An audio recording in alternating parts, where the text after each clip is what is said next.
Hello everyone, I'm Kako Chrissy. Welcome back to my channel.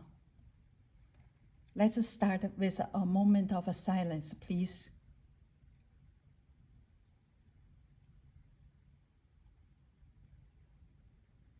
Thank you. Today, I will update you about my new book, The Western Zhou Dynasty Jade. As you know, this is my fifth book about ancient jade. It may sound easy, but it is the most challenging book I have ever written.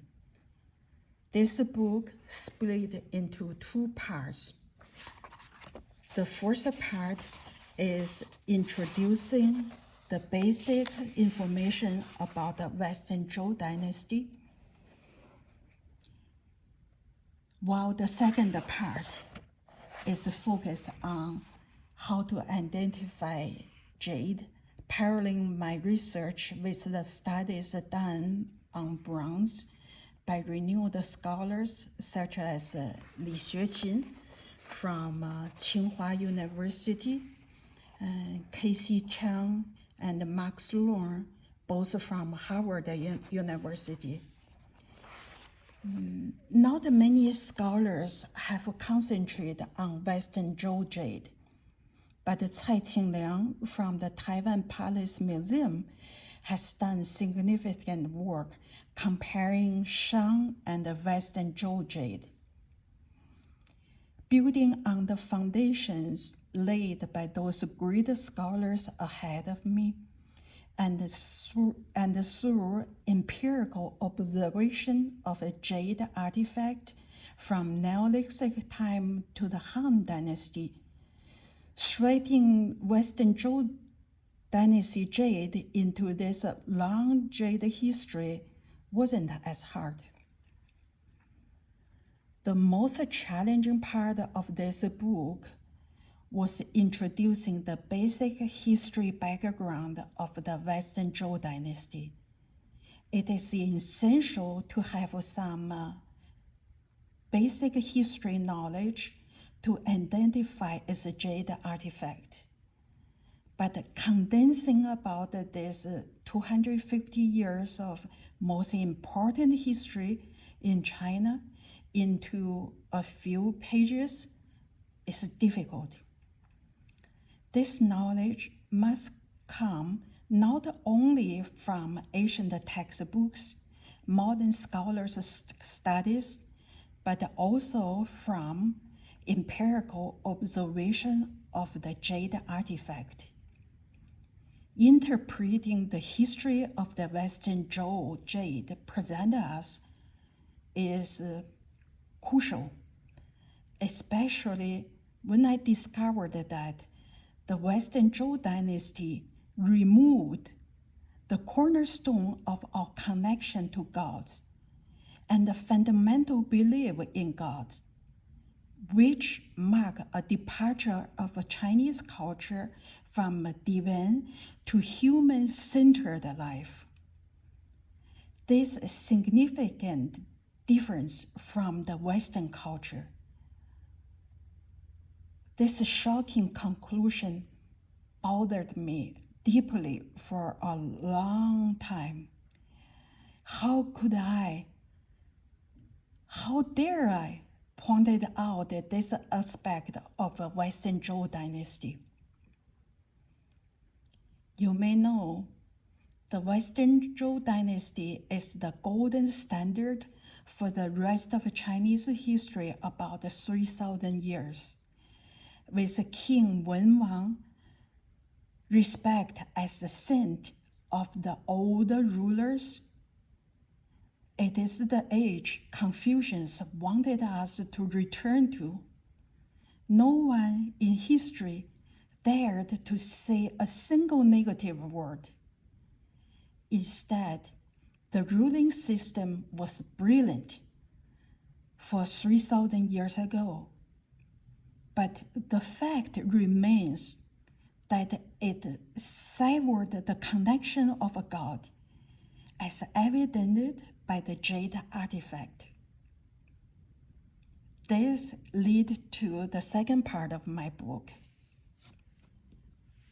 After examining jade artifact spanning from Hongshan to Qing Dynasty, about 5,000–6,000 years, you will eventually ponder, as I did, why Chinese culture today seems so different from the ancient time. It is hard to believe we carry the same DNA as our ancient ancestors. Although we might still eat the same rice from the Liangzhu culture, we can't replicate the jade pieces they created. Despite having modern tools, we cannot duplicate the delicate inside lines on the jade artifact. To worship God, communicate better with them for protection, the Hongshan, Liangzhu, and the Longshan people created many marvelous jade pieces. In contrast, in our daily life today, Chinese people don't believe in God and lack a unified religion. I keep asking myself, where have our ancient gods gone? Where are the gods of Hongshan, Liangzhu, and the Longshan cultures now? When did the Chinese people become today's Chinese with no religion and no gods? This question leads us deeper into Chinese history. Certainly, after 1949, when communism took over mainland China, our 1,000 years of cultural roots were cut off.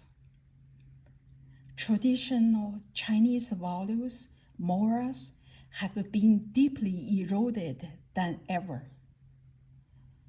Most historians in China, in line with the Chinese government, will tell you we have the longest, most advanced civilization in the world, and our life was harmonious until 250 some years ago, when the Western invaders brought opium and poisoned our people, handing our modernization. They believe we just need to catch up on this 250 years of missed development. With economic success of the last 40 years, Chinese people are excited to regain world leadership. But is it true? From a Jade perspective, I present you a new vision to re-examine Chinese culture.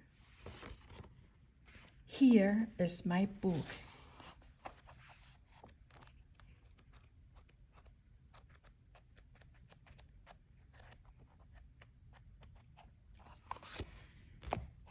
Let's close with another moment of silence, please.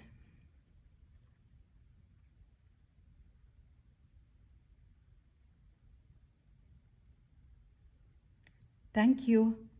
Thank you for joining me today. I will see you next time. Let's continue our Jade journey.